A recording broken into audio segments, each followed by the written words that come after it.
Hello అండి. ఇంట్లో పనులన్నీ కంప్లీట్ చేసుకొని హమ్మయ్య అని ఊపిరి పీల్చుకుంటూ ఉంటే ఇక్కడ నాకైతే ఒక పని అయితే పడిందండి. పడలేదు కాదు. నేనే పడేలాగా చేసుకున్నాననమాట.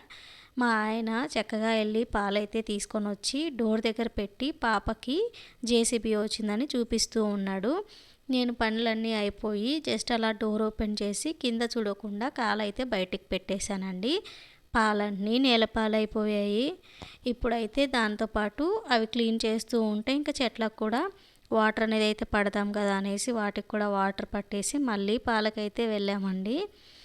ఏం చేద్దాం, మనం ఒకటి అనుకుంటే ఆ దేవుడు ఇంకోటి తలుస్తాడు. మన లైఫ్ కూడా అంతే అండి. మనం ఏదో చేయాలనుకుంటాం కానీ అది ఏదో అయిపోతుంది. సో లైఫ్ అనేది మన చేతుల్లో అయితే ఉండదండి. అది ఏ టైంకి ఎలా మారుతుందో కూడా తెలీదు. మేమైతే పాలనేవి అయితే తీసుకొని ఇంటికైతే వెళ్ళిపోయాం.